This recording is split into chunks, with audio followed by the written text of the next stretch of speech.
अस्सलाम वालेकुम।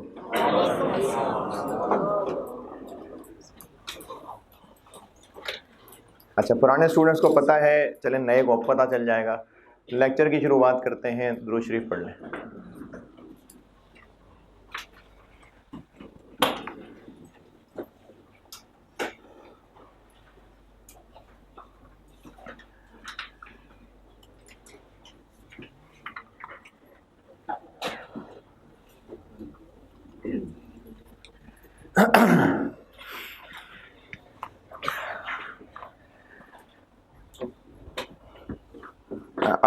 कल मैंने शायद कहा था कि कॉपियर से नोट्स ले लें, कि नहीं कहा था? अरे अच्छा,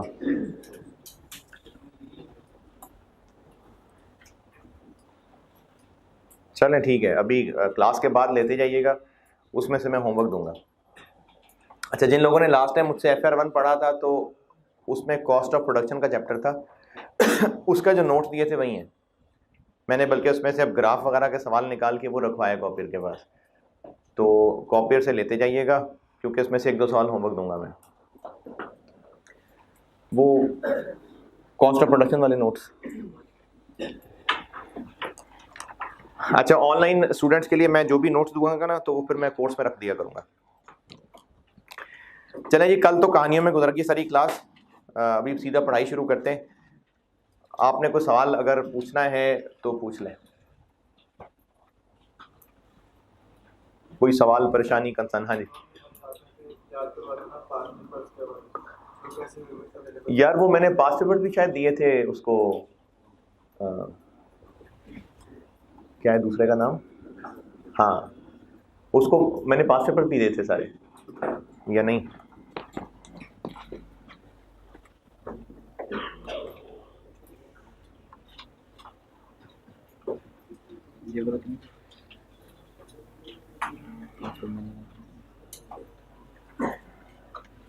मैंने ना उसको शायद दिए थे सिर्फ ये वाले। अच्छा, मैंने उसको ऑटम 14 ऑनवर्ड दे दिए थे, ये मैंने दिए थे उसको। ठीक है, मैं पुराने वाले भी दे देता हूँ।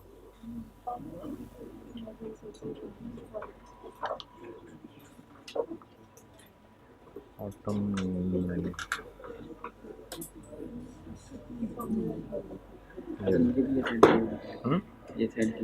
कब? लास्ट टाइम फैसल ने?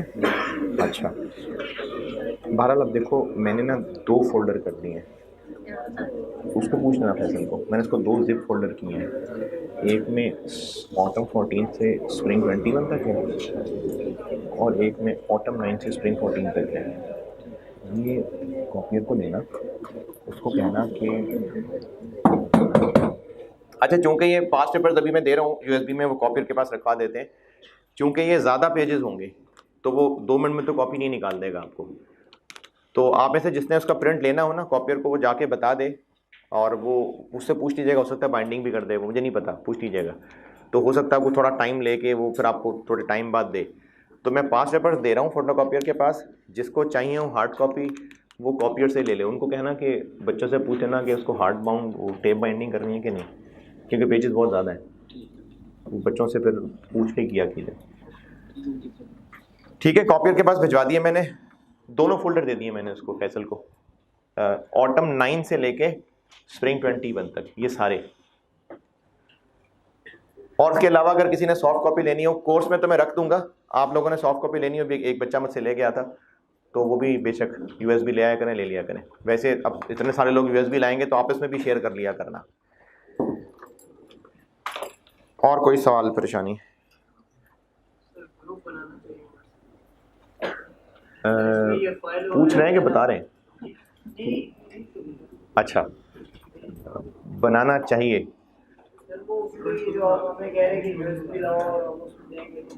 यार USB को पोते पे थोड़ी लेके आनी, इतनी सी USB है।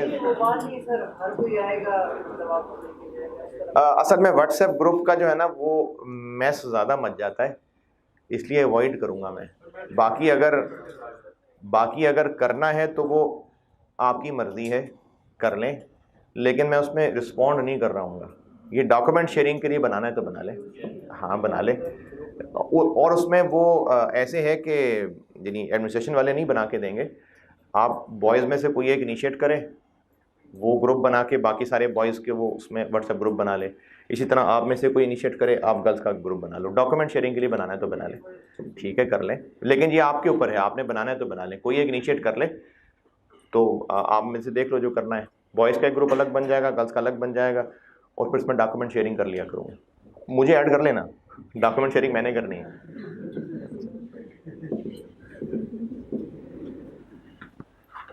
ठीक है, कर लेना।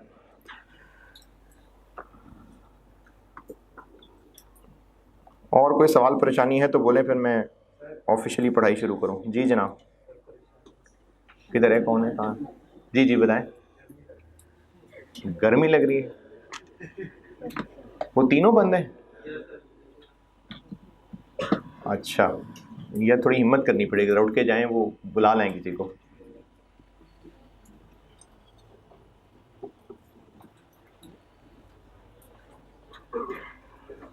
कोई उठ जाए यार, कोई उनको बुला लो बाहर, जो भी।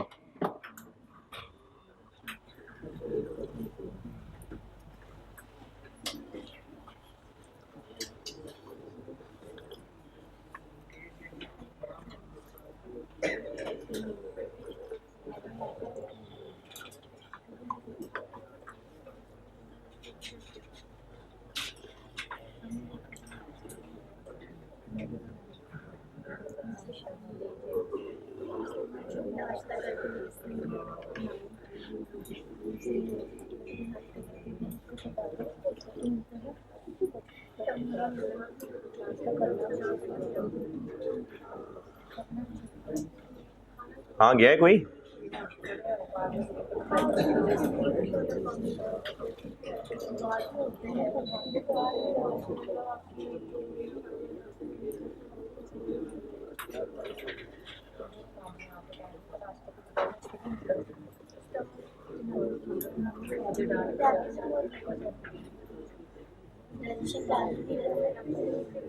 ये भी चलाना है,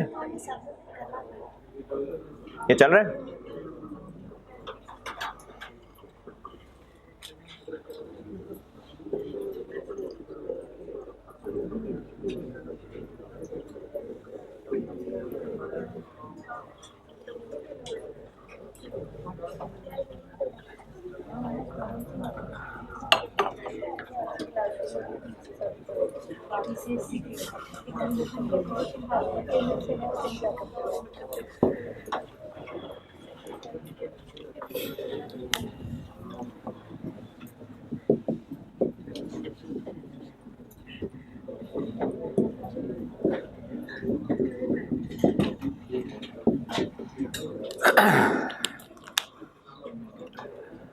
हाँ जी, और कोई परेशानी,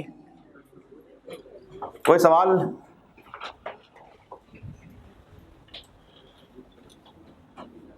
इधर बैठ जाओ, उधर भी जगह है, उधर भी जगह है, वहाँ नजर कैसे आएगा आप? चले देख लें, जैसे आसानी, मन को मशवरा दीजिए, जहाँ बैठना बैठ जाओ।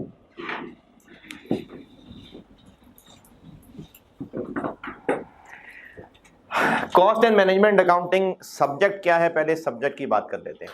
अच्छा, वो शायद मुझे लगता है कल किसी ने इसी सेक्शन में पूछा था कि ये न्यूमेरिकल है कि थ्योरेटिकल है, तो न्यूमेरिकल है, ये सब्जेक्ट सारा न्यूमेरिकल है।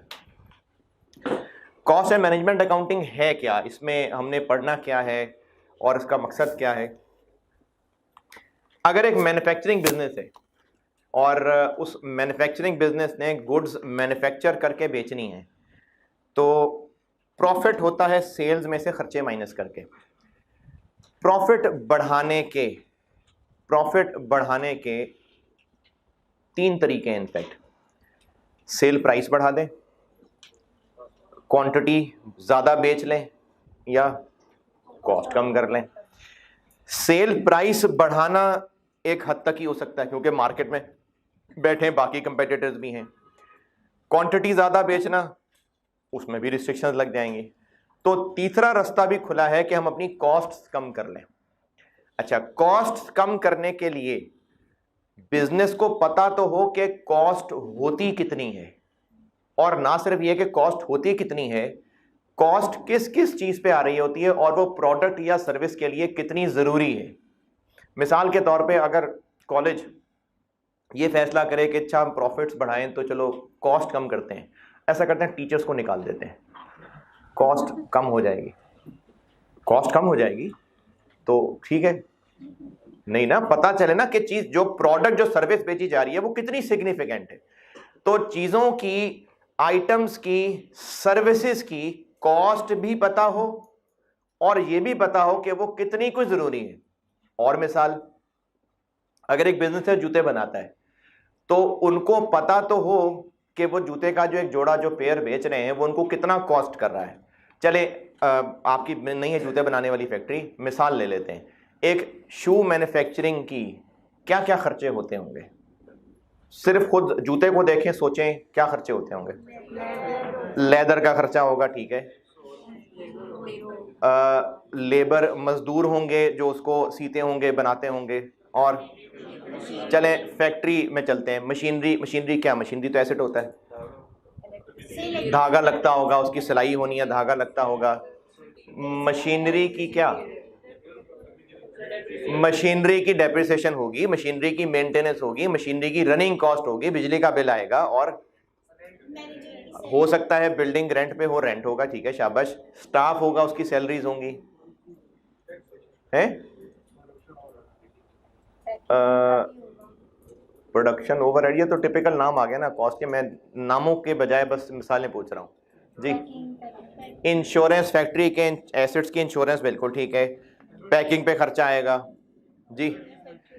एडवर्टीजमेंट का खर्चा, अच्छा चले मैं सवाल अपना बेहतर कर लेता हूँ, मैं पूछना चाह रहा हूँ कि जूते बनाने के खर्चे, तो एडवर्टीजमेंट तो नहीं है ना इसका, और है जूते बनाने के, चले फैक्ट्री, मैं फिर कहता हूँ फैक्ट्री तक सोचते हैं, फैक्ट्री, अच्छा फैक्ट्री है क्या, फैक्ट्री क्यों बनाई है, फैक्ट्री का मकसद क्या है, मैन्युफैक्चरिंग एक्टिविटी ना। देखें बिजनेस के ना मुख्तलिफ फंक्शंस होते हैं, जैसे चलें अब दोबारा कॉलेज की मिसाल ले लेते हैं, कॉलेज में मुख्तलिफ डिपार्टमेंट्स होते हैं, जैसे आप लोगों का कॉलेज के अंदर एंटर होना तो सिक्योरिटी है, वो सिक्योरिटी का भी एक डिपार्टमेंट होगा, एक फंक्शन है, जरूरी नहीं कि 1000-2000 लोग काम कर रहे होंगे, 12 एक फंक्शन है।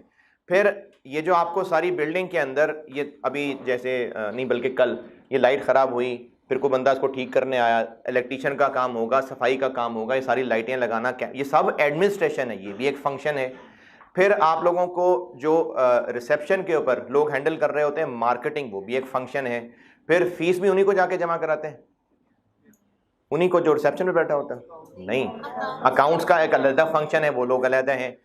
फिर एग्जामिनेशन का एक फंक्शन अलग है, टीचिंग का फंक्शन अलग है, ये सारे इस बिजनेस के फंक्शन हैं। इसी तरह से एक बिजनेस ने चीज़ें खरीदनी हैं, उसके लिए एक अलग डिपार्टमेंट बनाया होगा, फिर वो चीज़ें बनानी हैं, यानी जैसे मैं जूतों की मिसाल दे रहा हूँ, तो चमड़ा खरीद के जूते बनाने हैं, इसके लिए फैक्ट्री होती है। फिर चीज़ें सेल करनी है, इसके लिए अलग लोग होंगे, हर काम के ना रेलेवेंट एक्सपर्ट्स होंगे, तभी बिजनेस अच्छा चलेगा। तो फैक्ट्री, सिर्फ फैक्ट्री की बात कर रहा हूं, इसका क्या फंक्शन है, प्रोडक्शन, ठीक है, हम प्रोडक्शन फंक्शन की बात कर रहे हैं। तो फैक्ट्री के खर्चों की मिसालें, ठीक है, लेदर लग रहा है, वो मजदूर है जो जूते हाथ से बना रहा है, धागा है उसकी सिलाई पे काम आएगा, प्लांट एंड मशीनरी है उसकी मेंटेनेंस होगी, डेप्शन होगी, बिजली कंज्यूम होगी, स्टाफ वहां पर काम कर रहे हैं, बहुत सारे मजदूर काम कर रहे हैं, तरह तरह के कामों पे हैं। वो मजदूर भी हैं जो खुद जूता बनाने में इन्वॉल्व हैं, फिर उनके हेल्पर्स भी होंगे। आपने अगर ये जो बाइक वाले कौम है, जब बाइक की सर्विस कराने जाएंगे थोड़े बेहतर वर्कशॉप पे, तो जो मैकेनिक बाइक की ट्यूनिंग वगैरह कर रहा होगा, एक उसका छोटा भी होगा साथ पे, जो वो पाना शाना पकड़ाने के लिए होगा, वो वर्कर्स हैं, वो हेल्पर्स हैं। फिर उनका कोई सुपरवाइजर भी होगा जो देख रहा होगा काम सही हो रहा है कि नहीं हो रहा। तो फैक्ट्री में भी ये मुख्तलिफ तरह की ग्रेड के लेबर होते हैं, इन सबके पैसे होंगे, ठीक है। फिर पैकिंग का खर्चा होगा, जूतों को बनाने के बाद डब्बे में पैक करना है। फिर इसके अलावा जूतों पे हो सकता है कोई केमिकल लगता हो उसकी पॉलिशिंग के लिए, उसकी सेफ्टी के लिए, उस पर कोई वो सोल्यूशन लगता होगा उसको चिपकाने के लिए, इसका खर्चा हो रहा होगा। और इंश्योरेंस थी, एसेट्स की इंश्योरेंस थी, सोल हो गया, ठीक है, ठीक है, शाबाश। और इलेक्ट्रिसिटी बिल्स हैं फैक्ट्री के, और हैं क्या चीज? बात नहीं समझ आई। नहीं आप अच्छा चले छोड़ दिया। हाँ जी, काफी नहीं है और बता दो यार, सोचे ना, दिमाग को जरा हिलाएं, एक्सप्लोर करें। पैकिंग होगी ना, पैकिंग होगी मिसाल, ठीक है। हाँ जी, इंस्टॉलेशन कॉस्ट, ये तो एसेट है ना, ये तो एसेट की कॉस्ट का हिस्सा है। मैं एक्सपेंसेस पे फोकस कर रहा हूँ इस वक्त। हाँ जी, रिपेयर मेंटेनेंस हो गई, ठीक है। अगर बिल्डिंग किराए पे है तो फैक्ट्री का रेंट हो गया। और ट्रांसपोर्ट किस चीज की? वर्कर्स की ट्रांसपोर्ट, ठीक है, बिल्कुल ठीक है, शाबाश। हाँ जी यार, देखें ये जो कॉस्ट एंड मैनेजमेंट अकाउंटेंट है ना, अकाउंटिंग है ना, ये तो मैं कल बता चुका ना, मुश्किल है। बताया था मैंने नहीं कहा था मुश्किल है? आज दोबारा कहता हूं मुश्किल है। ये मुश्किल है, लेकिन इसमें आपको जो मैं पढ़ा रहा हूं, सिखा रहा हूं, उसको समझने के अलावा दिमाग खोलना है। मैं इस तरह के सवाल पूछ रहा हूं। देखिए ये जो बचपन में शायद कभी खेला ही हो, ये जो पहेलियां होती हैं या मुख्तलिफ पजल्स होते हैं, या रास्ता तलाश करें और फ़र्क ढूंढें, और क्या होता है, पहेलियां होती हैं इस तरह की, कभी ना कभी किसी ना किसी रिसाले में पढ़ी हों, खेली हों अखबारों में, कि नहीं कभी नहीं, या खेली हैं। कौन सा कोर्स किया इसके लिए? जब कुछ 6 महीने 7 महीने का कोर्स होता है कि आइए पहेलियां सॉल्व करने, आइए 3 महीने में पहेलियां सॉल्व करने के माहिर बने, नहीं। तो फिर ये कैसे आ जाती है? Common sense. अच्छा चले मैं मिसाल और मिसाल बताता हूँ। आपके अम्मा अब्बा ने आपको उंगली पकड़ के चलना सिखाया, ऐसे ही है जी, या पैदाइशी को दौड़ने लग गया था, नहीं, उंगली पकड़ के चलना सिखाया। अच्छा, उन्होंने सीधा चलना सिखाया। अब जब सीधा चलना आ गया तो उल्टा भी चल लेंगे, कलाबाजियां भी लगा लेंगे। एक बार टांगों का इस्तेमाल आ गया ना, तो फिर अब आप उल्टबाजियां भी लगा लेंगे, उल्टे उल्टे काम भी सीख लेंगे। अच्छा, इसी तरह से ये जो बाइक चलाने वाले लोग हैं, बाइक चलानी सीखी होगी कभी? नहीं। कटे मारना भी सीखी? ये जो स्क्रीच मारते हैं ये भी सीखी? नहीं। ये कहां से आ गए हैं? हाँ जी, अरे सीरियस सवाल पूछ रहे हैं यार, कैसे पता चला? ये देख के। जब बाइक चलाने पे कंट्रोल बन गया, जब उसका हैंडल संभालने पे कंट्रोल बन गया, तो फिर इस तरह के तजुर्बे खुद करने शुरू कर दिए। ये जो लोग क्रिकेटर होते हैं, बैट्समैन हैं, इन्होंने अगर ट्रेनिंग भी ली हो तो कोई 2-4-5 शॉट्स ही हैं जो इन्होंने ट्रेनिंग सीखी होगी। उसके बाद जब इनको समझ आ जाती है कि एंगल किस तरह से होता है, बॉल की स्पीड किस तरह मैनेज करनी होती है, फिर नई नई शॉट्स डेवलप होती हैं। बात यह है कि जब भी कोई आर्ट सीखा जाता है तो उसकी बुनियादी बातें तो सिखाने वाला सिखा देता है। अब उसमें मुख्तलिफ वैरायटियां कैसे बनती हैं? मुख्तलिफ वैरायटियां तब बन सकती हैं जब उस आर्ट को सीखने वाले का, उनका जो बेसिक चीजों का रिलेशन है वो पता चल गया हो। अब जैसे बाइक की मैं मिसाल दे रहा था, या गाड़ी किसी को अगर चलानी आती है, तो अगर ये पता है कि बाइक का हैंडल या गाड़ी का स्टीयरिंग, इसका क्या रिलेशन है, इसको कितना घुमाएंगे, कितना एंगल बनेगा, टायर्स का सड़क के साथ, वजन के साथ, जब ये सारी चीजों का रिलेशन समझ आना शुरू होगा ना, फिर मुख्तलिफ चीजों की वैरायटी बनती है। तो कॉस्ट एंड मैनेजमेंट अकाउंटिंग के अंदर आपको मैं बुनियादी कॉन्सेप्ट तो सिखा दूंगा, लेकिन जब तक आप इसका रिलेशन स्ट्रांग नहीं होगा, कॉन्सेप्ट आप डिफरेंट एंगल से नहीं सोच सकते, तो फिर मुश्किल में आ जाएंगे। तो मैं इसलिए आपको सिखाने की जो कोशिश किया करूंगा, मैं कोशिश करूंगा कि आप दिमाग इस्तेमाल करें, सोचें, एक्सप्लोर करें चीज़ों को, इस चीज़ की कोशिश करनी है। तो इसीलिए कह रहा हूँ सोचें, और क्या क्या खर्चे हो सकते हैं। जाएं फैक्ट्री के अंदर, जरा इमेजिन करके देखें क्या खर्चे होते होंगे। हैं? फैक्ट्री में टैक्स? वो तो बिजनेस के प्रॉफिट्स पे टैक्स पड़ता है। हाँ जी, क्लीनिंग सर्विस है, ठीक है, शाबाश, जहाँ जगह की सफाई है, बिल्कुल ठीक है, सिक्योरिटीज हैं। अच्छा, इसको मैं और जनरलाइज कर लेता हूँ, स्टाफ जितने भी हैं उनके सैलरीज बेनिफिट्स, चलो उसमें सिक्योरिटी, सैलरी सब शामिल हो गया जी, और शाबाश, वही सैलरी बेनिफिट सब कर देते हैं इसमें। हाँ जी, फैक्ट्री में नहीं वाईफाई देते। हाँ जी, वो तो सबसे पहले बात हुई थी ना लेदर की, बिल्कुल ठीक है, रॉ मटेरियल कॉस्ट है।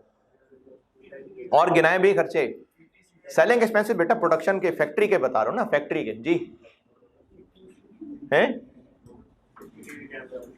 सीसीटीवी कैमरास बिल्कुल ठीक है, सिक्योरिटी का खर्चा हो रहा है, ठीक है। अगर आपको ये एक्टिविटी बेकार लग रही है तो फिर आप बेकार हैं। मैं कह रहा हूं दिमाग इस्तेमाल करें, सोचें, एक्सप्लोर करें, सोचें, खर्चें।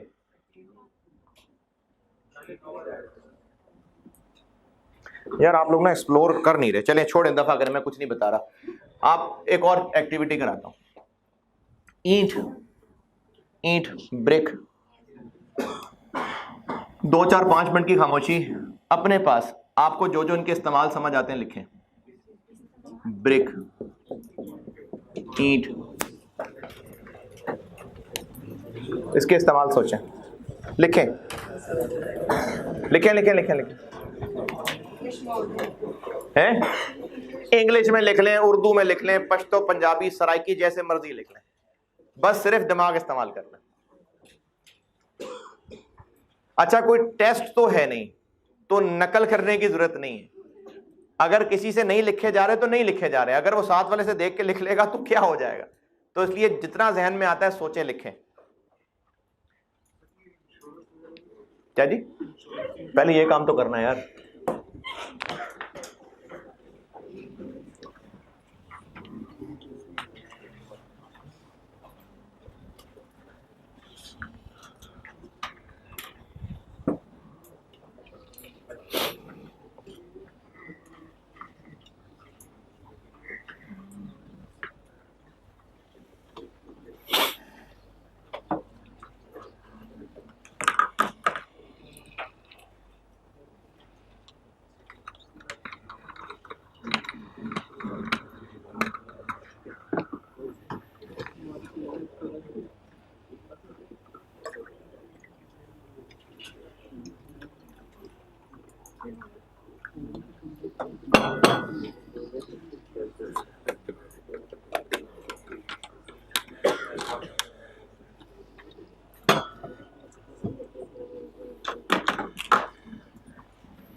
अगर 2-3 जुमले लिखने के बाद अपने आप को मुतमिन करके बैठ गए तो दिमाग को लिमिट मत लगाएं। सोचने को कहा है, 2-3 जुमले बस काफी हो गए। मैंने कहा था 4 लिख दें, बस जिसके 4 हो गए वो कामयाब हो गया। 6 लिख लें, 20 लिख लें, उसके बाद भी सोचते रहें।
कई जगह है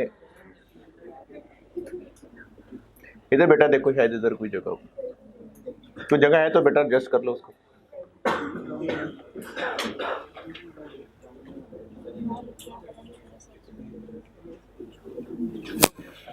लोगों के लिए आसानी करने वाले बने, कोई जगह है तो देख लें, एडजस्ट कर लें।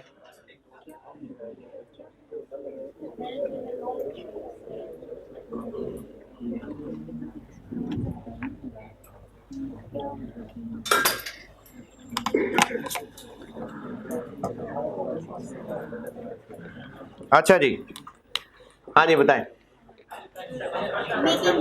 कंस्ट्रक्शन के काम आएगी, ठीक है। अच्छा, अब कंस्ट्रक्शन में अगर आप कहें जी घर की दीवार बनाने में काम आएगी एक इस्तेमाल, स्कूल की दीवार बनाने में काम आएगी, ऑफिस की दीवार, बस कंस्ट्रक्शन हो गई। और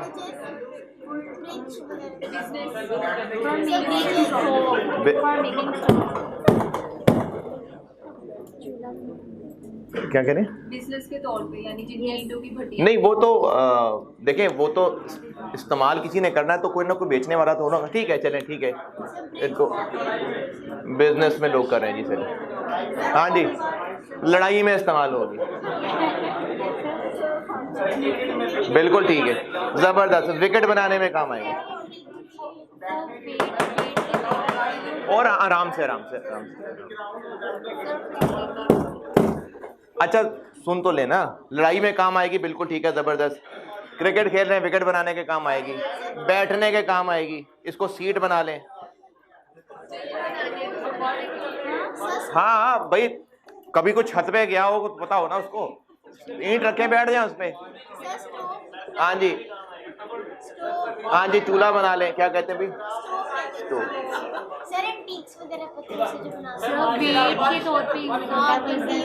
और आराम से आस्ता आस्ता चूल्हा बना ले भी, पकाने के वो देगे रखने, नाई देग पकाता ना, ईंटों के ऊपर रखा होता है।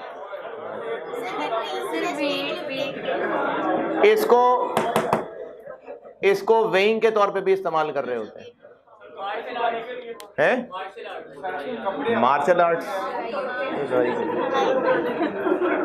हाँ जी,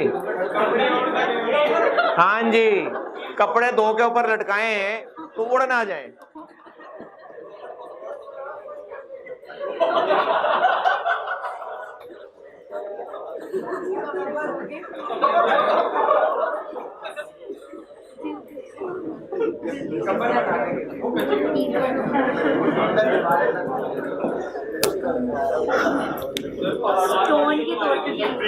हाँ जी, बिल्कुल ठीक है, ब्रेक लगाने के लिए। ये जो ढलवान होती है, वहां गाड़ी खड़ी की है ब्रेक लगाने के लिए। बारिश का पानी गली में फंसा हुआ है, उस पर रास्ता बनाने के लिए।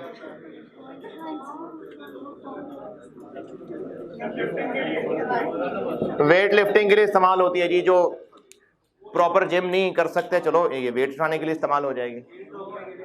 है कील ठोकने के लिए, वैसे तो ईंट टूट जाएगी कील ठोकने से। क्राफ्टिंग मटेरियल्स बनाने के लिए वो क्या होते हैं? मतलब आर्टिस्टिक वर्क होता है, क्राफ्ट चीजें बनाना से। चलें जी, कुछ होता है, क्राफ्टिंग मटेरियल होता है, तो सही कह रहे होंगे। क्या चीज, क्या चेक करने के लिए?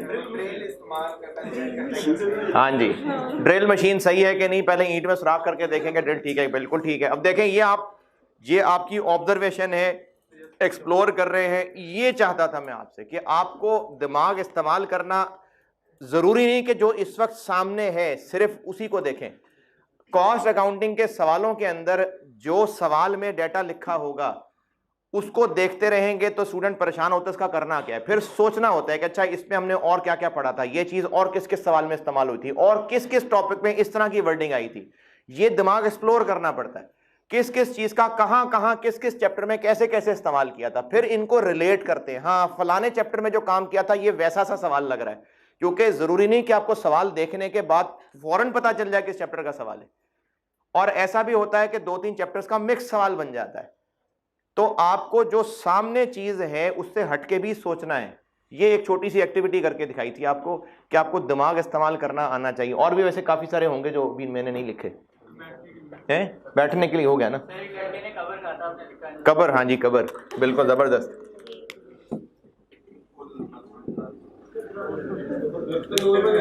है तंदूर, हाँ जी,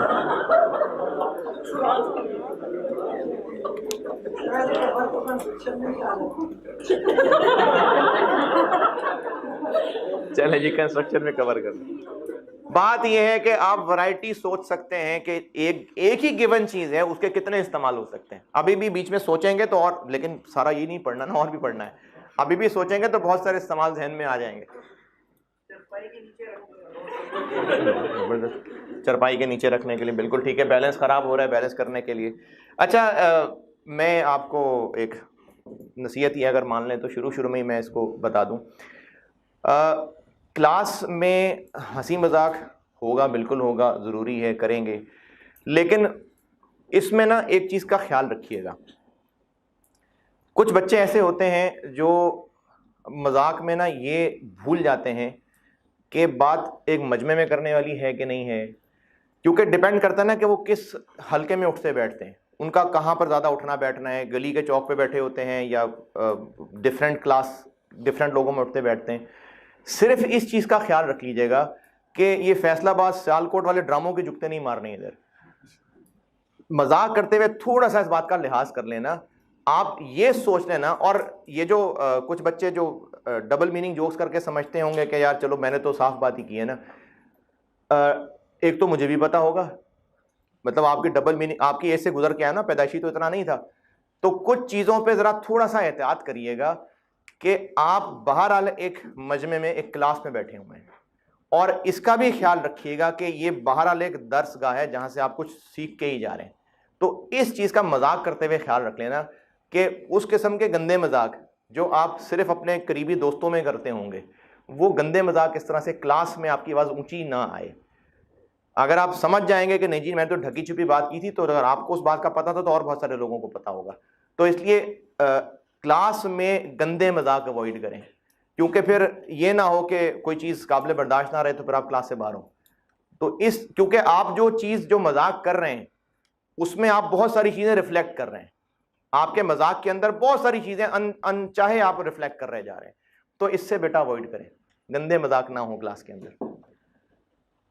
अच्छा, अब इतनी सारी मिसालें हो गई, और भी होंगी, सोचने पे आएंगे तो जहन में नहीं भी आई होंगी, लेकिन पॉइंट मेरा सिर्फ इतना था कि अपने दिमाग को सोचने की जो सलाहियत है उसको लिमिट ना करें।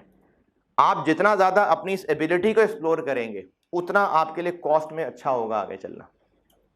चलें अब अपने टॉपिक पे आते हैं वापस।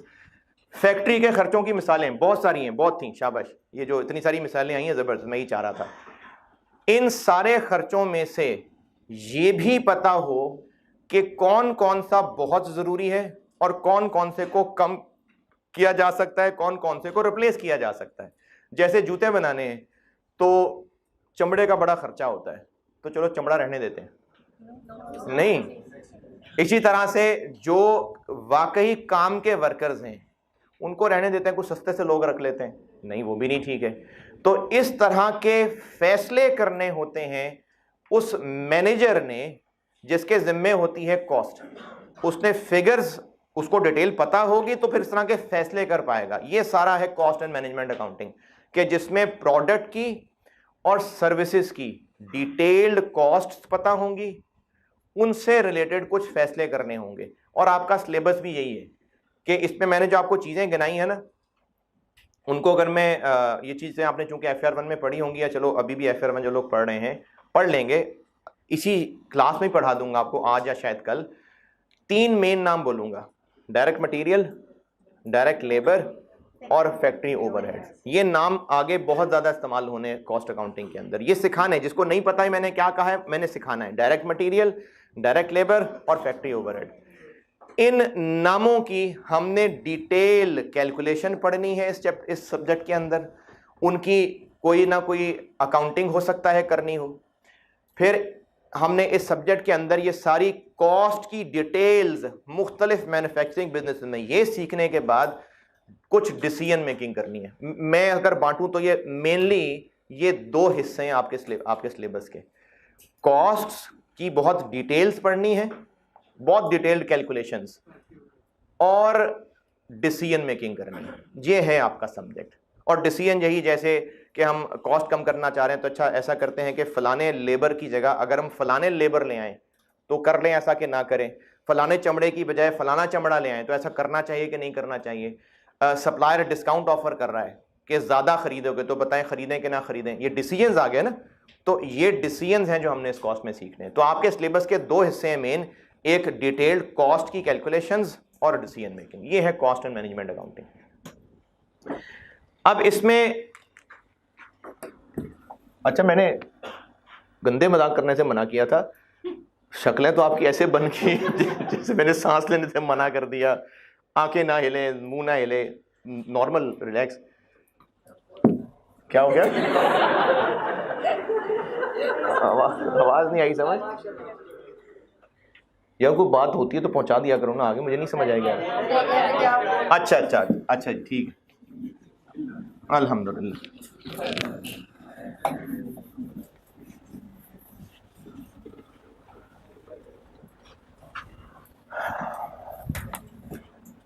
अच्छा ग्रेड्स पे तो चलो जाएंगे। मैं किसी भी चैप्टर का शुरू करने से पहले ना आपको कॉस्ट के लिए जो कुछ कॉन्सेप्ट जरूरी हैं पहले मैं उनसे बात शुरू करने लगा।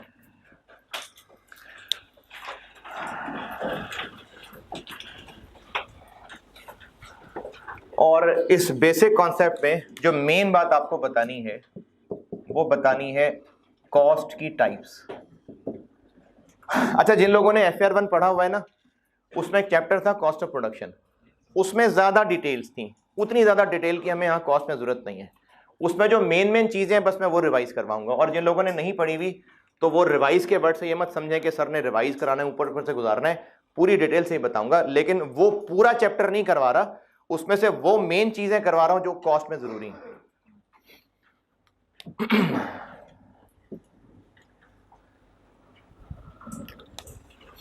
कॉस्ट की टाइप्स देखते हैं कि कॉस्ट कितनी तरह की होती है।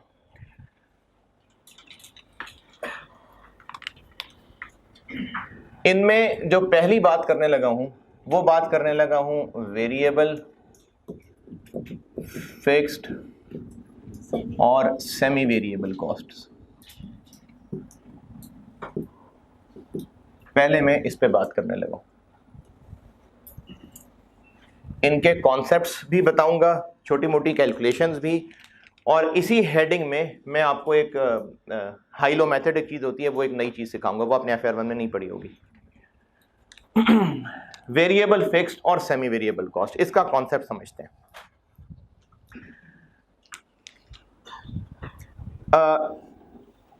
पूरे बिजनेस की या उसके किसी डिपार्टमेंट की या उसके किसी इंडिविजुअल एसेट की, इवन के किसी इंडिविजुअल इंसान की, बातें रिपीट कर रहा हूं, पूरा बिजनेस ओवरऑल, कोई एक फंक्शन, कोई एक एसेट या कोई एक इंसान, इनकी कोई ना कोई कोर एक्टिविटी होगी।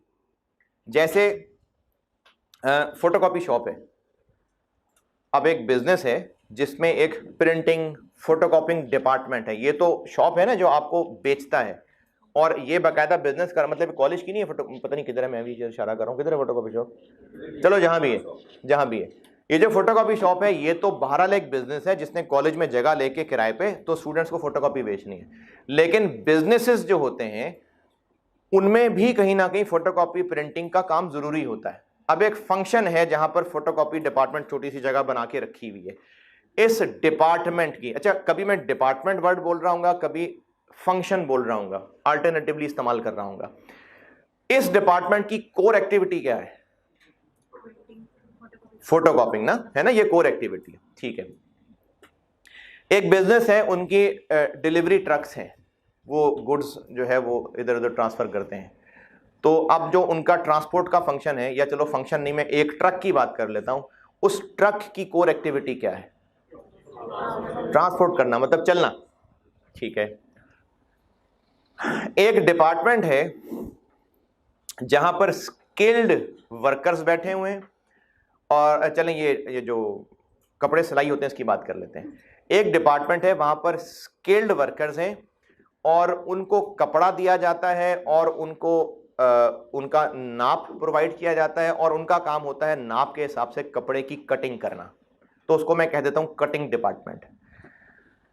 वहां वर्कर्स बैठे हैं, उनको उनके टाइम के हिसाब से पैसे मिलते हैं, लेट से 500 रुपए पर आवर मिल रहे हैं। उस डिपार्टमेंट की, कटिंग डिपार्टमेंट की कोर एक्टिविटी क्या है? कटिंग करना। और कटिंग करना मतलब कटिंग पे टाइम लगना, जो आवर्स हैं लेबर के वो काम होना, ठीक है। एक इंडिविजुअल इंसान, सेल्समैन, कोर एक्टिविटी क्या है? सेल्स करना, ठीक। मैन्युफैक्चरिंग मशीनरी है, प्लांट है, उसकी कोर एक्टिविटी क्या है? मैन्युफैक्चर करना। जबरदस्त। एक प्रोक्योरमेंट डिपार्टमेंट है, प्रोक्योरमेंट परचेज को कहते हैं, एक परचेजिंग का डिपार्टमेंट है, उनकी कोर एक्टिविटी क्या है? परचेजेस करना, मतलब परचेजेस के लिए ऑर्डर्स प्लेस करना। ठीक है, कोर एक्टिविटी वाली बात कुछ समझ आ रही जो क्या? अब ये किसी एक पूरे डिपार्टमेंट के हिसाब से भी सोचा जा सकता है, किसी एक एसेट के लिए भी सोचा जा सकता है, किसी एक इंडिविजुअल के हिसाब से भी सोचा जा सकता है। हर डिपार्टमेंट, हर एसेट, हर इंडिविजुअल की कोई ना कोई कोर एक्टिविटी होती है। एक मैंने कोर एक्टिविटी बताई है। दूसरी चीज, हम जो कॉस्ट कैलकुलेट कर रहे होंगे, हम किसी ना किसी टाइम फ्रेम में कर रहे होंगे। अब वो ईयर भी हो सकता है, महीना भी हो सकता है, क्वार्टर भी हो सकता है। ये दो चीजें मैं मेन बता रहा हूं, उसके बाद फिर इस कॉन्सेप्ट पे आता हूं, रिपीट कर रहा हूं। एक मैंने कहा है कि किसी ना किसी एसेट डिपार्टमेंट जिसकी भी हम कॉस्ट देखना चाह रहे हैं। अच्छा, हम करना क्या चाह रहे हैं? हम करना ये चाह रहे हैं कि कॉस्ट्स को इन 3 टाइप्स में बांटना चाह रहे हैं। कॉस्ट्स मतलब एक्सपेंसेस। हम ये वाला काम, क्या वेरिएबल, फिक्स्ड और सेमी वेरिएबल की तमीज एक डिपार्टमेंट की कॉस्ट्स के लिए भी कर सकते हैं, किसी इंडिविजुअल एसेट की कॉस्ट के लिए भी कर सकते हैं। जैसे गाड़ी है, उसकी कॉस्ट्स क्या क्या होंगी, उसके खर्चे क्या क्या होंगे? पेट्रोल है, मेंटेनेंस है, टायर्स वगैरह सब मेंटेनेंस में आ गई, और इंश्योरेंस है, मेंटेनेंस हो गई, और उसका टोकन टैक्स वगैरह हो गया, सफाई हो गई, वेयर हाउस, गाड़ी, अच्छा पार्किंग सर्विस हो गई। ठीक है, हाँ जी, पेट्रोल हो गया, सबसे पहले पेट्रोल डलवाया था। और हाँ जी भाई, गाड़ी चलानी किसने है? ड्राइवर ने ना, तो ड्राइवर के खर्चे हो गए। अब ये गाड़ी से रिलेटेड सारे खर्चे हैं, हमने इन ऑयल मेंटेनेंस कर ली, इन सारे खर्चों को अगर हमने इस क्लास में बांटना है, इन टाइप्स में बांटना है। अच्छा, क्यों बांटना है ये आएंगी आगे बातें, क्यों की वजह है अगले चैप्टर्स में। अभी सिर्फ बता रहा हूं कि इनमें बांटना है, तो ये टाइप्स क्या हैं। तो अगर हमने किसी गाड़ी के खर्चों को इन टाइप्स में बांटना है, किसी डिपार्टमेंट में होने वाले खर्चों को इन टाइप्स में बांटना है, तो वो कैसे बांटना है, इसके लिए 2 जरूरी बातें पहले जान लें। हम जिसके भी खर्चे इन टाइप्स में बांटना चाह रहे हैं, उसकी कोर एक्टिविटी पता हो हमें क्या है, और दूसरा, हम ये जो भी काम करना चाह रहे होंगे, ये फॉर एनी गिवन पीरियड करना चाह रहे होंगे। अब वो महीना भी हो सकता है, साल भी हो सकता है, ये दोनों बातें ओके। जिस डिपार्टमेंट, जिस एसेट, जिस इंडिविजुअल के लिए हम ये टाइप्स निकालना चाह रहे हैं, 2 बातें बुनियादी जरूरी हैं कि हम ये जानते हो कि उसकी कोर एक्टिविटी क्या है, और दूसरा, हम ये सारा काम जो करना चाह रहे हैं, ये फॉर एनी गिवन पीरियड करना चाह रहे हैं। ये दोनों बताऊंगा पहले, ये इनके बाद। वो खर्चा जिसका ताल्लुक कोर एक्टिविटी से है, वो खर्चा जिसका ताल्लुक कोर एक्टिविटी से है, वो वेरिएबल है, और जिसका ताल्लुक कोर एक्टिविटी से नहीं है, बस वैसे ही टाइम पीरियड से है, वो फिक्स्ड है। मिसालों से समझाता हूं। वो खर्चा जिसका ताल्लुक कोर एक्टिविटी से है, कोर एक्टिविटी से ताल्लुक से मेरी मुराद यह है कि कोर एक्टिविटी ज्यादा होगी तो वो खर्चा भी ज्यादा होगा। जैसे बारिश ज्यादा होती है तो पानी ज्यादा आता है। और फिक्स्ड वो है जिसका ताल्लुक कोर एक्टिविटी से नहीं है, ये बस सिर्फ उस टाइम पीरियड से ताल्लुक है, इसको फिक्स्ड कहते हैं। ये मैंने मेन फर्क बताया, बाकी मिसालों से क्लियर करता हूं। गाड़ी की मिसाल लेते हैं। गाड़ी का सालाना टोकन टैक्स, अच्छा गाड़ी की कोर एक्टिविटी क्या है? गाड़ी का चलना, ये या ये फिक्स्ड है। गाड़ी के ड्राइवर की मंथली सैलरी फिक्स्ड है, क्योंकि ड्राइवर रखा हुआ है, उसको हमने तनख्वाह देनी है। अच्छा, पेट्रोल का खर्चा वेरिएबल है, क्योंकि गाड़ी की कोर एक्टिविटी है गाड़ी का चलना, तो गाड़ी ज्यादा चलेगी तो पेट्रोल ज्यादा लगेगा, गाड़ी नहीं चलेगी तो पेट्रोल नहीं लगेगा। और मिसालें लेते हैं। नहीं, अब मैं चीज चेंज कर रहा हूं। अब एक इंडिविजुअल की मिसाल लेते हैं, सेल्समैन है। उस सेल्समैन की सैलरी ये तय की है कि तुम्हें जितने भी यूनिट्स बेचोगे 100 रुपए पर यूनिट तुम्हें सैलरी मिलेगी। उस सेल्समैन की कोर एक्टिविटी क्या है? सेल्स करना। तो उसकी सैलरी है 100 रुपए पर यूनिट। वेरिएबल फिक्स्ड, क्योंकि कोर एक्टिविटी सेल्स है। सेल्स कम होगी सैलरी कम होगी, सेल्स ज्यादा होंगी सैलरी ज्यादा होगी, तो ये वेरिएबल है। लेकिन उन सेल्समैन के बैठने के लिए जो ऑफिस दिया गया है, सेल्स ऑफिस, उसका साल का किराया वो फिक्स्ड है। ठीक है जी, और मिसाल लेते हैं। प्लांट है, एक प्लांट की बात करते हैं। उस प्लांट में कंज्यूम होने वाली बिजली वेरिएबल है, क्योंकि प्लांट की कोर एक्टिविटी क्या है? प्रोडक्शन करना। तो प्रोडक्शन होगी, मशीन चलेगी तो बिजली कंज्यूम होगी, नहीं चलेगी तो बिजली कंज्यूम नहीं होगी। उस प्रोडक्शन के ऑपरेटर की सैलरी, पूरी बात, उस ऑपरेटर की सैलरी जो कि 200 रुपए पर आवर है, वेरिएबल है, क्योंकि जितनी मशीन चलेगी उतनी उसकी सैलरी होगी, नहीं चलेगी तो नहीं होगी, क्योंकि है ही ऑपरेटर की सैलरी। मशीन के ऑपरेटर की सैलरी 20,000 रुपए पर मंथ, ये फिक्स्ड है। ठीक है, शाबाश। उस मशीन की एनुअल स्केड्यूल्ड मेंटेनेंस फिक्स्ड है। क्यों? क्योंकि मैंने एनुअल कहा है, इसका मतलब वो हर साल मेंटेनेंस करनी ही करनी है। और मिसाल,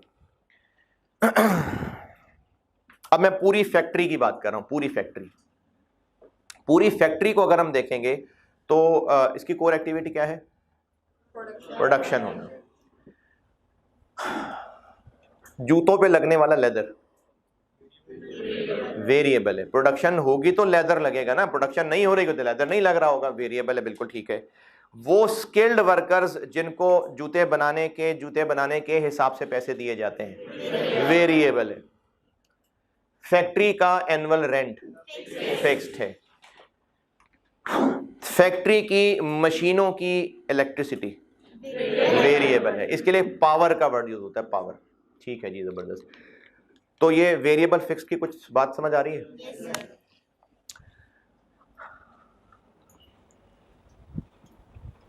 फिक्स्ड की जो अमाउंट है, उसका ताल्लुक, यानी जो अमाउंट होती है ना, वो होती ही पीरियड से रिलेटेड है। अमाउंट पीरियड से रिलेटेड होती है। जैसे फैक्ट्री का रेंट 2 लाख रुपए पर ईयर, 2 लाख रुपए पर ईयर, इसका जो ओरिजिनल अमाउंट है 2 लाख, वो पीरियड से रिलेट कर दी गई है। नहीं समझ आ रही? रेंट 2 लाख पर ईयर, इसको 2 लाख नंबर है, इसको रिलेट कर दिया गया है पीरियड के साथ। ये एक दिन का रेंट है नहीं, पूरे साल का। एम्प्लॉय की 25,000 रुपए मंथली सैलरी फिक्स है ना, इस 25,000 को टाइम से रिलेट कर दिया गया है। अच्छा, टाइम भी वो, मैं टाइम वाली बात दोहराता हूं, हम ये क्लासिफिकेशन जो कर रहे हैं ये फॉर एनी गिवन टाइम कर रहे हैं। हम ये क्लासिफिकेशन एक गिवन टाइम पीरियड में कर रहे हैं ना, साल, क्वार्टर, महीना, कुछ भी हो सकता है। हम जो फैसला कर रहे हैं ना कि कौन सी कॉस्ट फिक्स्ड है, कौन सी वेरिएबल है, इस बात का फैसला for any given time period है। जैसे अगर मैंने इस क्लास में बैठे हुए स्टूडेंट्स के बारे में ये फैसला करना है, ये कमेंट देना है कि कॉस्ट अकाउंटिंग का कौन सा स्टूडेंट जो है वो अच्छा स्टूडेंट है, बुरा स्टूडेंट है, एवरेज है, टॉप है, बिल्कुल बिलो एवरेज है, ये कमेंट किस कॉन्टेक्स्ट में है? इस सेशन के कॉन्टेक्स्ट में।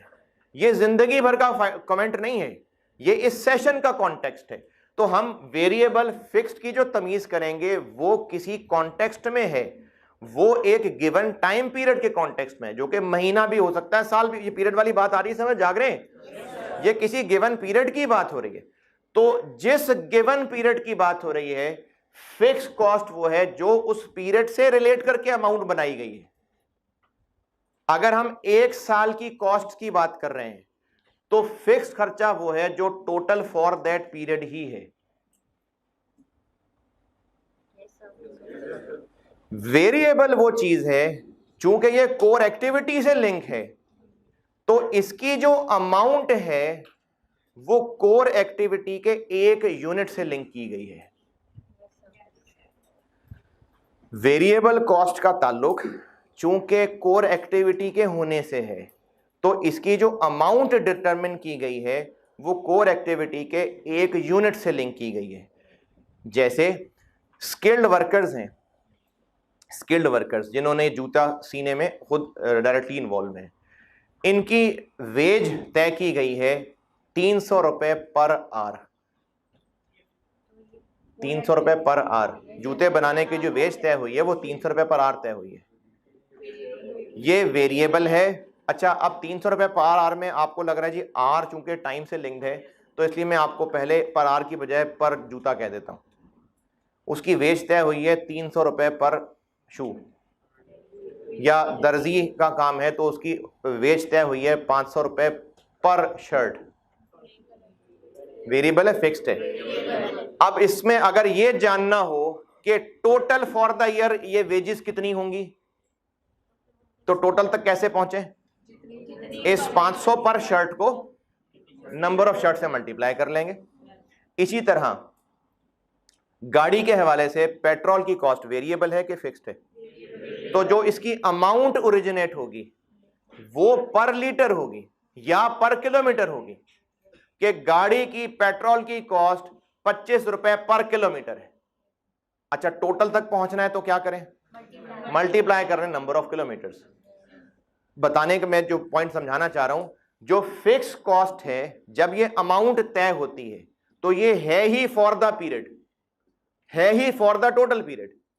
लेकिन जो वेरिएबल है इसकी जो अमाउंट तय होती है, इसकी जो अमाउंट कोट होती है, वो किस एतबार से होती है? वो कोर एक्टिविटी के पर यूनिट के हिसाब से होती है।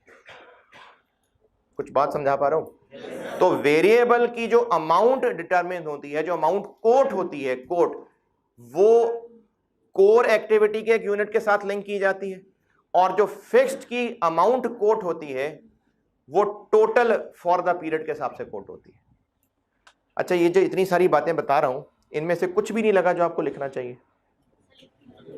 कुछ चीजें ऐसी होंगी जो मैं आपको लिखवा रहा हूंगा बकायदा, उसके अलावा जो मैं समझा रहा हूं और आपको लगता है कि हाँ इसमें कुछ की बात है, वो बेटा फिर आपने चोरी चोरी खुद ही लिखनी होगी। हाँ, मैं बीच में चुप कर जाया करूंगा, अभी तक जितना बोला, अगर उसके बारे में कुछ लिखना चाहें तो आप लिख लें। मैं जो लिखवाऊंगा वो तो लिखवाऊंगा, उसके अलावा जब कॉन्सेप्ट बता रहा होता हूं, मिसालें बता रहा होता हूं, तो वो आप अपने अल्फाज में कुछ ना कुछ जरूर लिख लिया करें।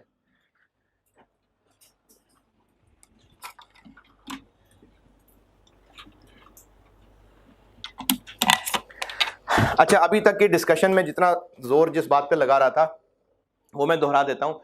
मैंने ये कहा है कि हम वेरिएबल फिक्स्ड की जो कॉस्ट की तमीज करना चाह रहे हैं, क्लासिफाई करना चाह रहे हैं, ये किसी ना किसी एसेट, किसी ना किसी डिपार्टमेंट के लिए हो रहा है काम।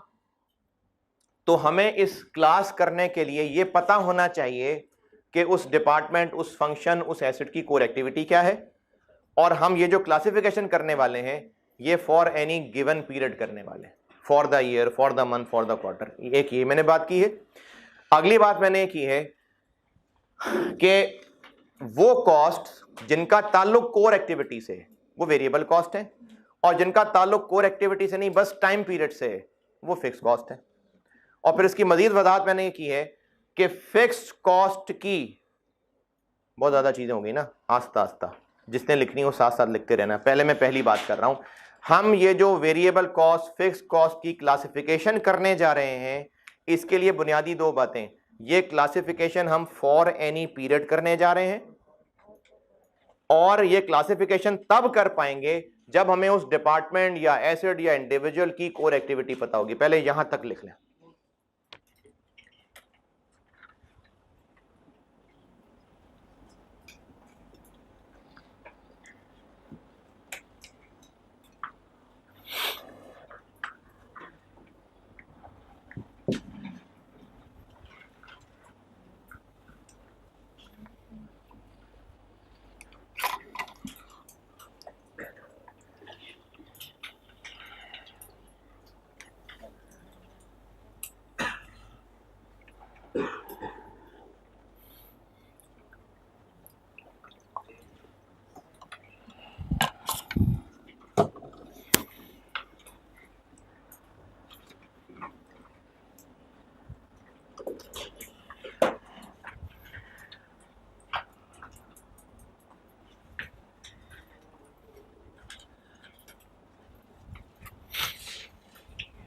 हाँ जी, यहाँ तक। अच्छा, रजिस्टर पे तो मैं नहीं लिख सकता ना आके, तो इतना यहाँ तक तो आप नहीं करना है। मैंने ये जो दो बातें बताई हैं बार बार, ये फिर बता देता हूँ जिनको अल्फाज नहीं मिल रहे। हमने ये जो क्लासिफिकेशन करनी है, वेरिएबल है, फिक्स्ड है, सेमी वेरिएबल है, ये हम किसी एसेट, किसी डिपार्टमेंट, किसी इंडिविजुअल की कर रहे होंगे, तो उसके लिए ये दो बातें याद रखनी जरूरी हैं कि एक तो हम ये classification for any given period कर रहे हैं, और दूसरी बात कि हम जिसके लिए क्लासिफिकेशन कर रहे हैं हमें उसकी कोर एक्टिविटी पता हो।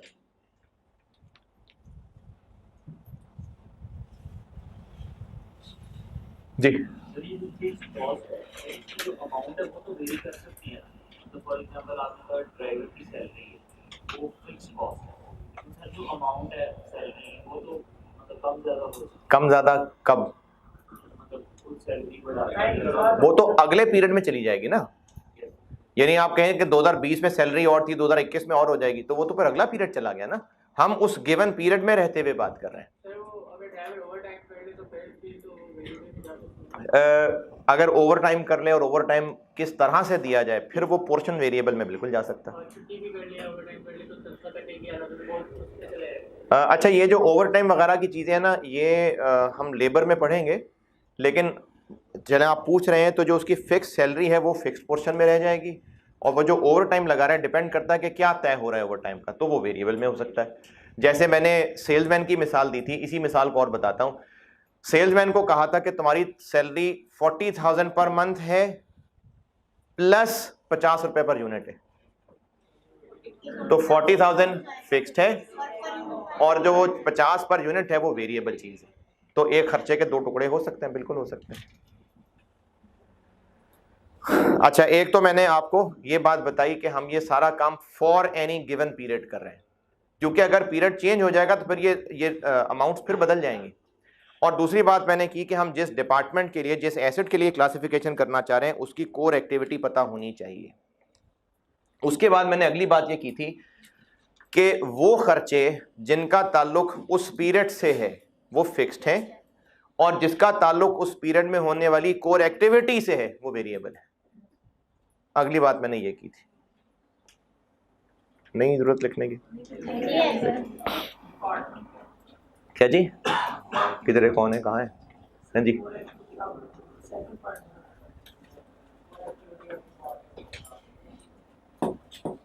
किसका सेकंड पॉइंट है? इतना कुछ बता दिया, दोबारा सुन लो। हमने ये जो क्लासिफिकेशन करनी है, क्लासिफिकेशन मतलब क्लासिफिकेशन कि फलानी कॉस्ट वेरिएबल है, कि फिक्स्ड है, कि सेमी वेरिएबल है, ये जो क्लासिफिकेशन करनी है ये हम किसी डिपार्टमेंट की, किसी फंक्शन की, किसी इंडिविजुअल एसेट की, किसी इंडिविजुअल वर्कर की भी कर सकते हैं। जिसके लिए भी करनी है, दो बातें, हमें उसकी कोर एक्टिविटी पता हो और ये कॉन्सेप्ट क्लियर हो कि हम ये वेरिएबल फिक्स की तमीज फॉर एनी गिवन पीरियड करने जा रहे हैं।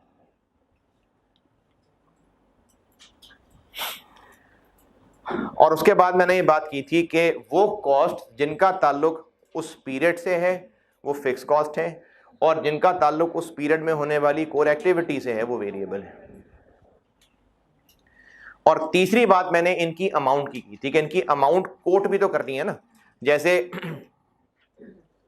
अगर हॉस्टल में जैसे आप लोग रहते हैं काफ़ी, तो हॉस्टल का किराया जो आपको वो कोट कर रहा होगा डीलर, वो पर मंथ कह के कोट कर रहा होगा ना कि ये 15,000 पर मंथ है, तो एक फिगर कोट की जा रही है ना। या इसी तरह वर्कर्स की हम लोग वेज कैलकुलेट कर रहे हैं, कोट कर रहे हैं भी तुम्हें आइंदा हम 600 रुपए पर यूनिट देंगे, तो ये 600 पर यूनिट एक कोट किया जा रहा है, बताया जा रहा है। इसी तरह किसी सेल्समैन को कह रहे हैं कि तुम्हारी सैलरी 40,000 पर मंथ है, तो ये कोट कर रहे हैं ना हम एक वैल्यू। तो वेरिएबल कॉस्ट जब कोट की जा रही है, जब उसको एक वैल्यू दी जा रही है, तो वो कोर एक्टिविटी के यूनिट के हिसाब से, और जो फिक्स कॉस्ट जब कोट की जा रही है तो वो टोटल फॉर द पीरियड के हिसाब से। ये मैंने अगली बात की थी। फिर से, वेरिएबल कॉस्ट जब कोट की जा रही होगी, जैसे पेट्रोल पंप पे अगर आप जाएंगे तो वहां पर क्या रेट लगा होगा, 137 रुपए क्या पर लीटर, तो इसको रेट कोट किया जा रहा है एक यूनिट के साथ। और अगर पेट्रोल पंप की कितने किराए पे लिया हुआ है जी आपने, वो कहेंगी 4 करोड़ पर ईयर के हिसाब से। अब वो ये टोटल फॉर द पीरियड के हिसाब से कोट हो रहा है। तो जो फिक्स कॉस्ट का नंबर, वैल्यू, अमाउंट कोट होती है वो टोटल फॉर द ईयर के हिसाब से तय होती है, टोटल फॉर द पीरियड। जबकि वेरिएबल कॉस्ट जो कोट हो रही होती है वो एक्टिविटी के पर यूनिट के हिसाब से कोट हो रही होती है। ये फर्क कुछ समझा पाया मैं कि नहीं? किसी दुकान से कोई चीज खरीदने जा रहे हैं आप, अगर चलो सिगरेट खरीदने चले जाएंगे आप, अब सिगरेट जब खरीदने जा रहे हैं तो वो सिगरेट वाला जो है वो रेट कोट कर रहा है। अब अगर एक दो सिगरेट खरीदने वाला होगा तो कहेगा जी 3 रुपए का एक सिगरेट है, अगर वो डब्बी लेने वाला, पैकेट लेने वाला होगा तो पैकेट का रेट बताएगा। बात यह है कि वो जो फिगर कोट की जा रही है अगर वो एक्टिविटी के एक यूनिट से लिंक करके की जा रही है तो वेरिएबल कॉस्ट होती है। और फिक्स कॉस्ट कैसे कोट हो रही होती है originally? Total for the period. अच्छा, मैं यहां पर एक बात आपको ये बता रहा हूं कि ये इनका ओरिजिनली जो कोट करने का तरीका है, ये हो सकता है आगे चल के किसी सवाल के अंदर हमें फिक्स कॉस्ट पर यूनिट करके नजर आ रही हो। देखें, एक होता है चीज की ओरिजिनल हालत, जैसे ईंटें हैं, अभी ईंटों की मिसाल ले रहे थे, उनकी ओरिजिनल हालत एक एक ईंट करके है। अगर दीवार बनानी है तो एक एक ईंट करके जोड़नी पड़ेगी, उसकी ओरिजिनल हालत एक ईंट है, एक यूनिट यूनिट करके। और अगर कभी इत्तेफाक हुआ इस बात का, जो घरों में कभी ये लकड़ी का काम हुआ हो तो इसकी पूरी पूरी शीट है जो पूरी मिलती है, फिर उस शीट को काट के अगर टुकड़े बनाने तो बनाने, लेकिन उसकी ओरिजिनल हालत एक पूरी शीट की है। इसी तरह कपड़ा है, जो कपड़ा खरीद रहे हैं उसकी ओरिजिनल हालत एक पूरे थान की है, उसमें से कटिंग लेनी है, कटिंग करनी हो तो की जा सकती है। उसकी ओरिजिनल हालत क्या है, जिस तरह से वो प्रेजेंट हो रहा है कि वो एक पूरा कपड़ा थान है, लेकिन जो ईंटें हैं वो एक एक यूनिट है, अगर उससे कुछ बनाना है तो उनको जोड़ना पड़ रहा होगा। तो जो वेरिएबल कॉस्ट वाली चीजें हैं इनकी जो ओरिजिनल हालत होती है वो पर यूनिट करके होती है, और जो फिक्स कॉस्ट है इनकी जो ओरिजिनल हालत होती है वो टोटल फॉर द पीरियड होती है। ये बार बार दोहराने से ना चीजें पक्की हो जाती हैं। फिक्स कॉस्ट की जो कोट करने की, बताने की ओरिजिनल हालत है वो टोटल फॉर द पीरियड है, और जो वेरिएबल कॉस्ट है इसको बताने की, जो कोट करने की ओरिजिनल हालत है वो रुपीस पर यूनिट है।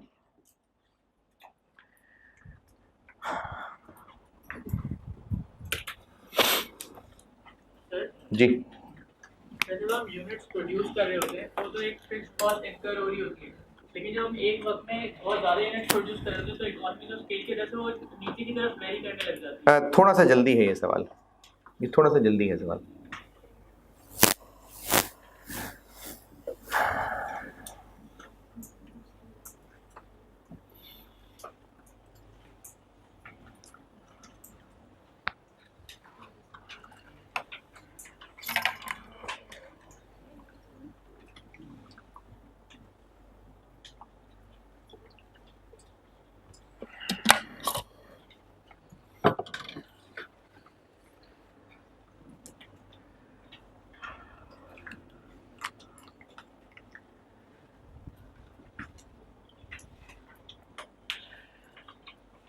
यहां तक जो जो लिख रहा था वो लिख ले तो मैं आगे बढ़ूं।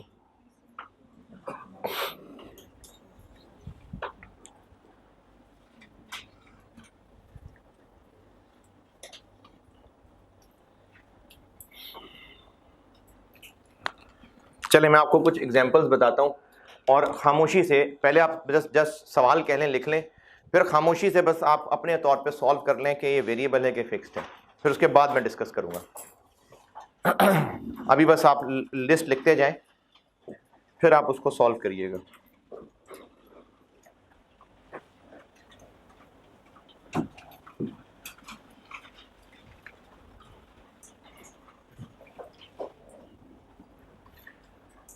नंबर 1,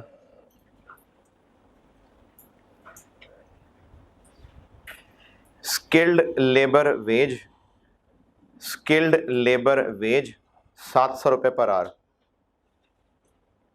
स्किल्ड लेबर की वेज है 700 पर आवर।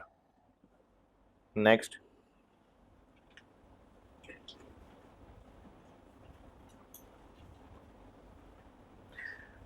नेक्स्ट है जी permanent staff salaries, permanent staff salaries 250,000 per month, 250,000 per month. Permanent staff की सैलरीज हैं 250,000 per month. Next,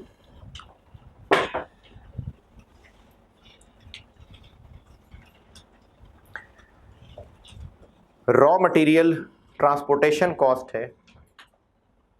raw material समझते हैं? अगर कोई बिजनेस कोई प्रोडक्ट मैन्युफैक्चर करता है तो किसी चीज़ से ही मैन्युफैक्चर करता होगा ना। अगर कोई बिजनेस है जो कपड़ा बना के बेचता है तो कपड़ा किससे बनाता होगा? धागे से। अच्छा, एक बिजनेस है जो धागा बना के बेचता है तो वो कॉटन से धागा बनाता होगा। तो हर मैन्युफैक्चरिंग बिजनेस का कोई ना कोई रॉ मटेरियल होता है जिसको वो फिनिश गुड्स में कन्वर्ट करता है। Raw material, work in process, finish good, ये नाम आपने बचपन की अकाउंटिंग में शायद सुने हो। मैन्युफैक्चरिंग बिजनेस के अगर नहीं सुने तो आप सुन लें। मैन्युफैक्चरिंग जो ट्रेडिंग बिजनेस होता है, ट्रेडिंग बिजनेस, इसका काम क्या होता है? ये बनी बनाई चीजें खरीदता है, बेचता है, यानी ये सिर्फ गुड्स में डील करता है। जो मैन्युफैक्चरिंग बिजनेस होता है ये मटेरियल खरीदता है, उसको कन्वर्ट करता है फिनिश्ड गुड्स में। तो इस मटेरियल को रॉ मटेरियल कह रहे होते हैं।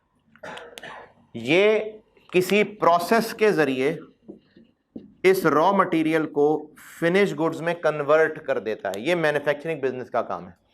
अच्छा, क्या लिखवा रहा था? Raw material transportation cost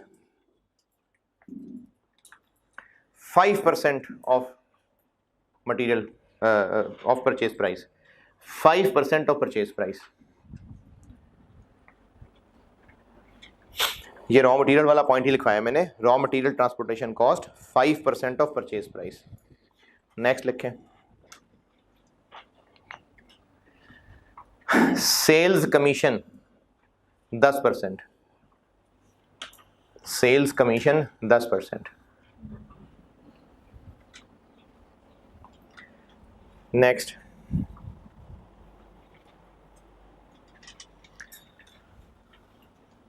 depreciation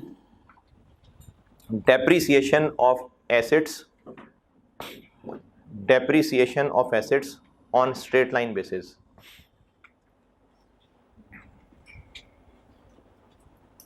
next,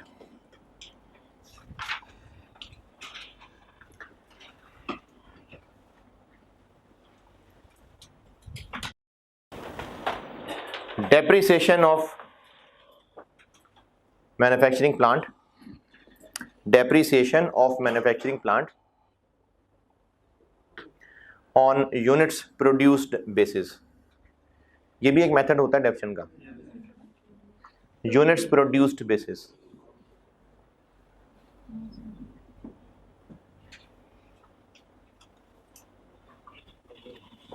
ji, depreciation of manufacturing plant on units produced basis। Next,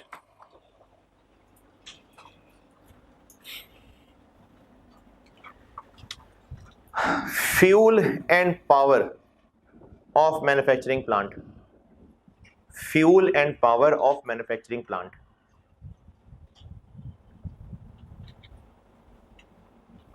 Next,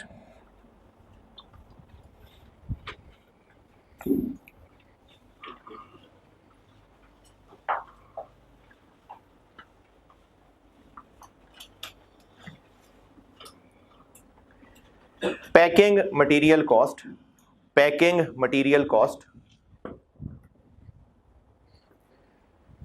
₹50 पर केजी, ₹50 पर केजी। पैकिंग मटेरियल कॉस्ट ₹50 पर KG. Next,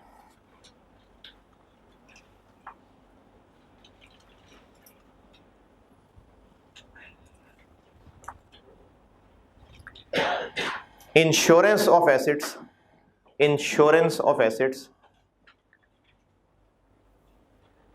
1,20,000 per year, 120,000 per year.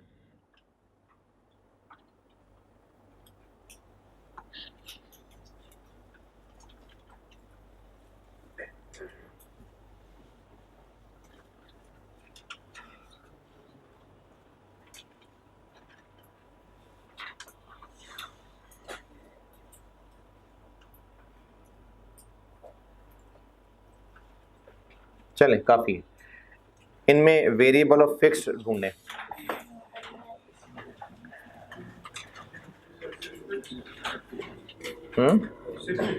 नहीं, वेरिएबल और फिक्स इसमें आइडेंटिफाई करें ना, कौन सा वेरिएबल है कौन सा फिक्स्ड है।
हाँ जी, डन के डूइंग डन। हाँ जी, पहला स्किल्ड लेबर वेरिएबल, वेरिएबल कोई एतराज? क्योंकि ये 700 रुपए पर आर है ना, अब पूरे पीरियड की अगर टोटल कैलकुलेट करनी है तो जितने आर्स उसने काम करेगा इनटू 700 हो जाएगा, वेरिएबल है। परमानेंट स्टाफ की सैलरी ये फिक्स चीज है। अच्छा, वेरिएबल फिक्स्ड कर लेना काफी नहीं था, आपको वजह भी समझ आया। अगर तुक्का लग गया तो वो काफी नहीं है, तो किसी भी पॉइंट पे बेटा कोई कंफ्यूजन हो तो पूछिएगा। पॉइंट नंबर 3 वेरिएबल, क्योंकि जी रॉ मटेरियल वेरिएबल है। हाँ जी, रॉ मटेरियल ट्रांसपोर्टेशन कॉस्ट मैंने कहा है 5% ऑफ परचेज प्राइस है। इसको क्यों कह रहा हूं मैं वेरिएबल? क्योंकि इसका ताल्लुक मटेरियल खरीदने से है। जितना ज्यादा मटेरियल खरीदेंगे 5% उतना ज्यादा खर्चा आ रहा होगा, नहीं खरीदेंगे नहीं आ रही होगी ट्रांसपोर्टेशन कॉस्ट। तो इसका ताल्लुक एक्टिविटी से है, टाइम पीरियड से नहीं है। तो ये वेरिएबल है। आगे कमीशन 10%। अब ये कमीशन किसको देनी है? सेल्समैन को। किस बात की? बेचने की। किसका 10%? सेल्स का 10%। तो इसका ताल्लुक भी एक्टिविटी से है, टाइम पीरियड से रिलेटेड नहीं है, ये एक्टिविटी से रिलेटेड है। ज्यादा सेल्स होंगी ज्यादा कमीशन बन जाएगी। आगे डेप्रिसिएशन एसेट्स की स्ट्रेट लाइन बेसिस पे, ये फिक्स्ड है क्योंकि इसका answer depreciation for the year, वो ईयर से रिलेटेड चीज है जी। चेंज किससे हो जाएगी? नहीं, किससे कंपेयर करके कह रहे हैं चेंज? हाँ, अच्छा चले, इसी सवाल के जवाब में मैं एक और सवाल पूछता हूँ। फैक्ट्री का रेंट फिक्स्ड या वेरिएबल? फिक्स्ड है, तो पिछले साल से तो ज्यादा हो गया होगा इस दफा, तो फिर है? मैंने पूछा है कि रेंट पर ईयर है, ये फिक्स्ड है कि वेरिएबल है? तो अगर पिछले साल से रेंट बढ़ गया तो फिर हाँ, तो उस पीरियड से रिलेटेड देखना है ना। तो इसी तरह से डेप्रिसिएशन फॉर दैट पीरियड एक फिक्स चीज है। क्या किसी एक्टिविटी से, मशीन चलने, ज्यादा चलने, कम चलने से ताल्लुक है इसका? नहीं है ना, तो ये फिक्स्ड है। हाँ, अगली item depreciation units produce method पे, ये वेरिएबल क्योंकि इसकी कैलकुलेशन नंबर ऑफ यूनिट से लिंक कर दी गई है। नंबर ऑफ यूनिट ज्यादा बनेंगे, डेप्रिसिएशन फॉर दैट ईयर ज्यादा होगी, नंबर ऑफ यूनिट्स कम बनेंगे, कम होगी। हमने ये वेरिएबल फिक्स का फैसला फॉर अ गिवन पीरियड करना है, उसको पिछले पीरियड से कंपेयर नहीं करना। ये एक ईयर की बात हो रही है, महीना, क्वार्टर, कुछ भी हो सकता है। हम 2021 की बात कर रहे हैं, तो 2021 में for the year 21 depreciation for machinery जो कि कैलकुलेट हो रही है यूनिट्स प्रोड्यूस मेथड पे, वो एक वेरिएबल खर्चा है या फिक्स खर्चा है? वेरिएबल खर्चा है। अगला क्या है जी? Fuel and power. मैंने बताया था कि मशीनरी जो बिजली इस्तेमाल कर रही है, फ्यूल इस्तेमाल कर रही है, वो है, तो वेरिएबल चीज है।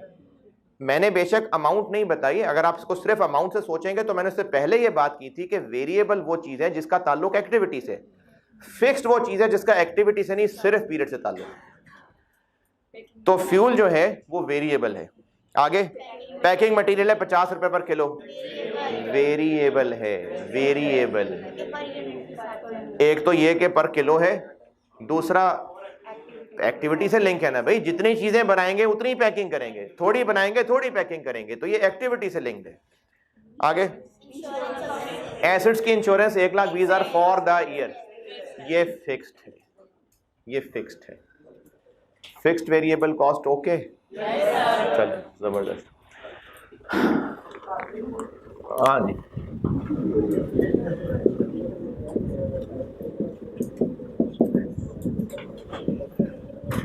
हम अगर कॉस्ट, अच्छा इसको फिलहाल ना देखें, अभी मैं फिक्स वेरिएबल क्लियर कर रहा हूं।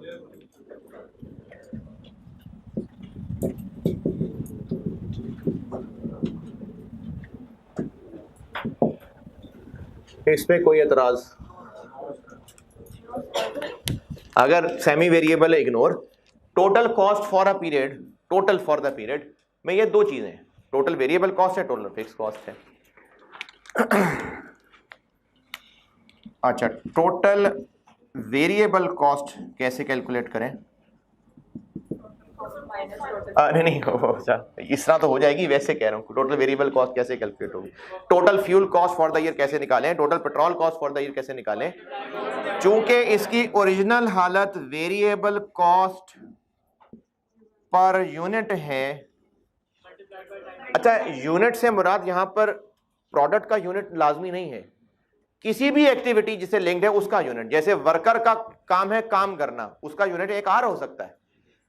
तो ये चूंकि ओरिजिनली है ही पर यूनिट चीज, तो टोटल तक कैसे पहुंचूं?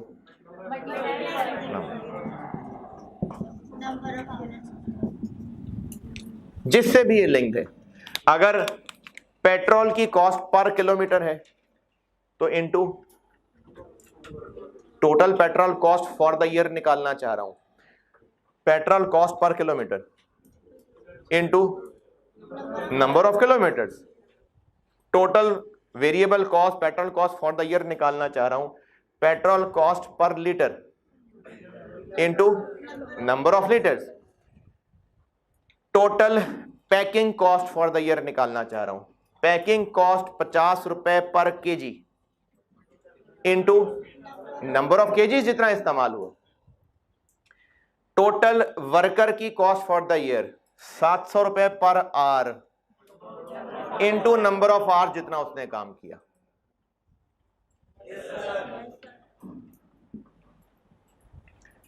टोटल सेल्स कमीशन 5 रुपए per unit into number of units जो बेचे। Total sales commission for the year 10%। 10% into amount of sales. 10% of sales है तो वो सेल्स के ऊपर लगेगी ना। चलें, जबरदस्त, बड़े लाइक हैं यार माशाल्लाह सारे, बड़ी खुशी हो मुझे। Total depreciation for the year, depreciation per hour, hours method भी होता है एक, depreciation per hour multiply by hours used.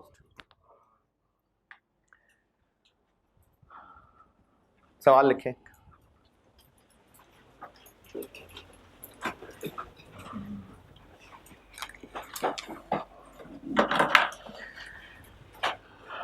कुछ कॉस्ट्स लिखवा रहा हूं और उसके बाद फिर एक रिक्वायरमेंट बताता हूं। होमवर्क होगा ये।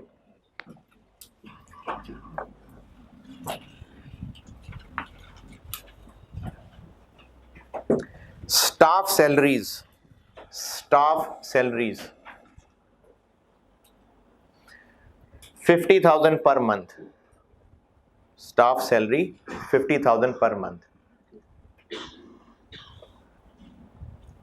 अच्छा, कोई जो चीज पर मंथ है तो वो फिक्स्ड, मतलब आर पर ईयर देने की बजाय पर मंथ कर दी।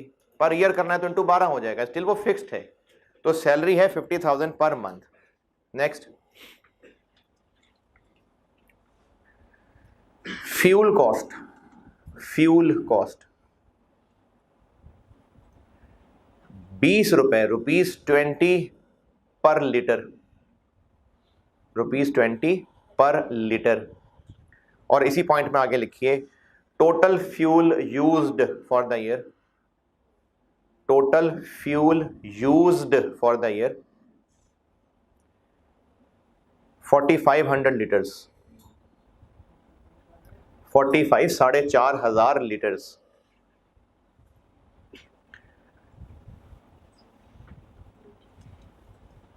Next,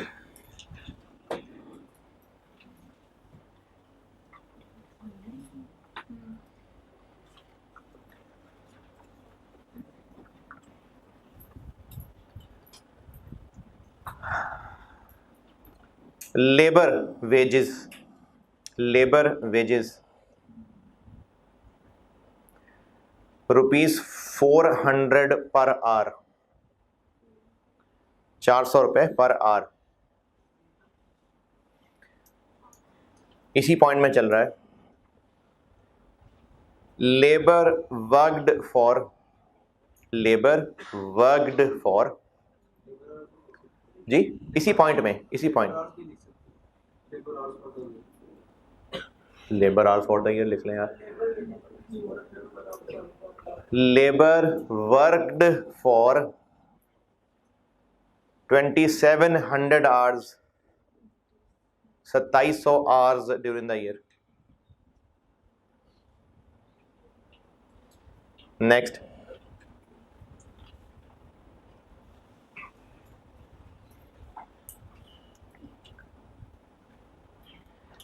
depreciation, depreciation of plant and machinery, depreciation of plant and machinery 20% of cost, 20% of cost। और प्लांट एंड मशीनरी की कॉस्ट है 1.5 मिलियन, 15 लाख। रिपीट कर रहा हूं, डेप्रिसिएशन मैंने बताई है 20%, 20% ऑफ कॉस्ट, मतलब स्ट्रेट लाइन मेथड है। और कॉस्ट बताई है 1.5 मिलियन यानी 15 लाख रुपए।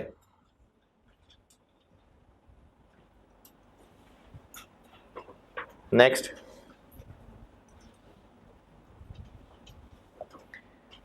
इंश्योरेंस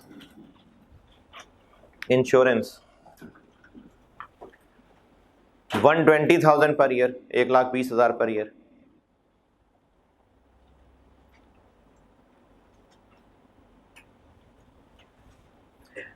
नेक्स्ट,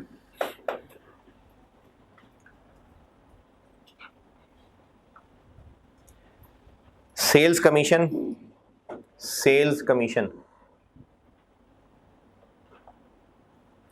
5% और इसी पॉइंट में चल रहा है। Total sales for the year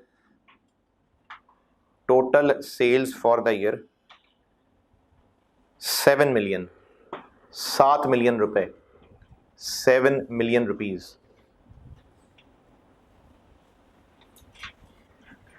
next, raw material cost